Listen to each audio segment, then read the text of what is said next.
How to build stronger relationships as you negotiate. Kristen was the manager of a retail store in the heart of a busy city.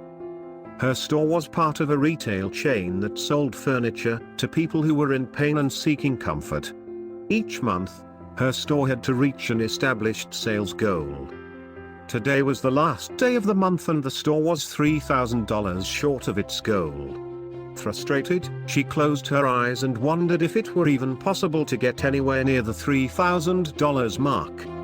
When she opened her eyes 15 seconds later, the headlights of a yellow Hummer approached the store's parking lot. They were back. Throughout the week, this couple had visited her store on numerous occasions, looking for a new bed. The wife was in extreme pain and desperate for a better night's sleep. Kristen knew that the best bed for this couple would cost them over $4,000. If she sold the bed that night, she could achieve her sales goal. The couple owned a used car dealership 200 miles west of her store, but Kristen knew that selling the bed would require tough negotiation. She wanted the sale, and she was up for the challenge. 2 hours later, the couple left the store and had ordered the bed. Kristen had made the sale. Negotiation is a tough game. Many would rather sit out than risk losing. But what if losing was never an option? Your win isn't the only win. In Kristen's scenario, her obvious win was making the sale. She'd wanted to reach her sales goal no matter what it took, but she had learned in the past that getting the sale didn't necessarily mean success. Kristen had negotiated sales in the past that she later wished had never happened, situations that had resulted in deliveries gone wrong and returned purchases. A win-win indicates that each party gets what they need, not necessarily what they want, and Kristen knew she had to go into each negotiation with options. Options provide breathing room and create flexibility during negotiation. Often, having more than one solution to a negotiation creates a relaxing atmosphere, allowing negotiators to relax as a decision is reached. It is an excellent idea to have between 1 and 3 alternatives prepared, in addition to the ideal outcome. Researching those alternatives before the negotiation will only create a stronger argument and greater credibility. Kristen's alternatives were to sell a less expensive bed, sell wedges and pillows that would provide similar support with an existing mattress, or not sell them anything at all. Why would not selling anything at all potentially create a win-win solution? Be willing to walk away. Desperation is never an attractive quality, but it is absolute poison to any negotiation. When someone is tied to a specific outcome and presents inflexible terms, the result could be catastrophic. Under duress, many people will come to a conclusion without bothering to consult their better judgment. If it doesn't work out, worse problems and challenges may ensue. Alternatives are an important part of every negotiation. Simply walking away from a deal is sometimes the smartest alternative. During her negotiation with the elderly couple, Kristen knew that she had the option to lower the price as much as necessary. She still might have reached her sales goal, but she would have been sacrificing more than money. Her integrity was also at stake. Kristen also knew that she was negotiating with a used car salesman, someone who negotiates for a living. If this business relationship continued past this meeting, it would require a lot of energy. The last time she had made a sale to fellow salesperson, he'd kept her busy for months with complaints about his purchase. If she lost the sale, she might lose money, but she would retain peace of mind.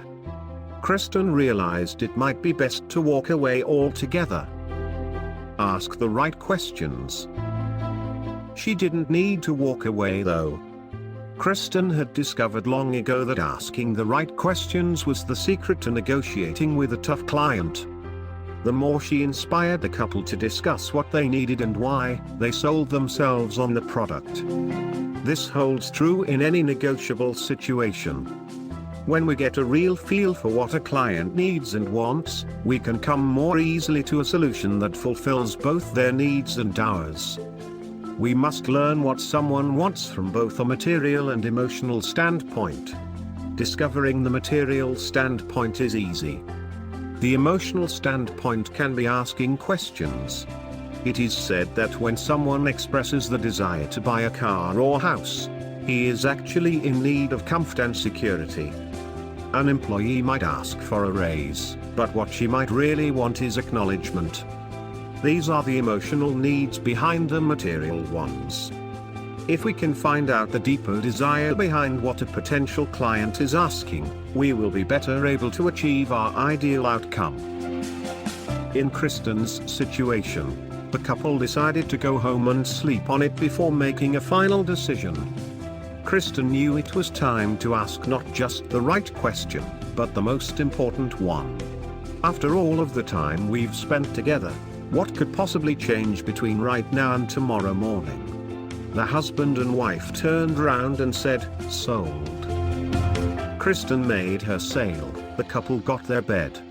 After 2 hours of negotiation that went long past closing time, Kristen managed to create a win-win situation. Follow up, measure, and evaluate. Negotiation does not end when an agreement is reached. In many ways, an agreement is merely the beginning. Once an agreement is reached, both parties must deliver, promises need to be kept, communications must remain open. In many cases, money needs to change hands. Once a negotiation is complete, it's important to create a process to measure and evaluate the results. This way, both parties can evaluate how well each agreement was handled. When will a raise be given? How long will it take to determine financing? Should a follow-up meeting take place to determine overall satisfaction? Is further negotiation required? Can the outcome be measured by time or by dollars? For Kristen's customers, it was 2 weeks before the bed was delivered. After those 2 weeks, there was an adjustment period, during which the couple questioned their purchase. Kristen stayed in touch with them over the next month to monitor whether or not the bed fulfilled their wants and needs.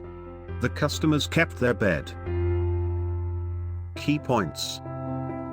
There are many steps involved in business negotiation, but focus on these key items when working towards a win-win solution.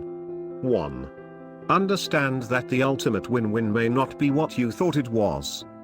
In that situation, be prepared with alternatives. 2. Be willing to walk away. When a win-win can't be reached, walking away is often the best solution. 3. Ask the right questions. Understand what the other party wants from both a material and an emotional perspective. 4. Finally, follow up, measure, and evaluate. The negotiation does not end with a handshake, that is often just the beginning. At Talent and Skills Hub, you can be supported by our instructors, counselors, and mentors on entrepreneurship skills and other personal and professional development. You can book an appointment for one-to-one or group tutoring through our website, tshub.com.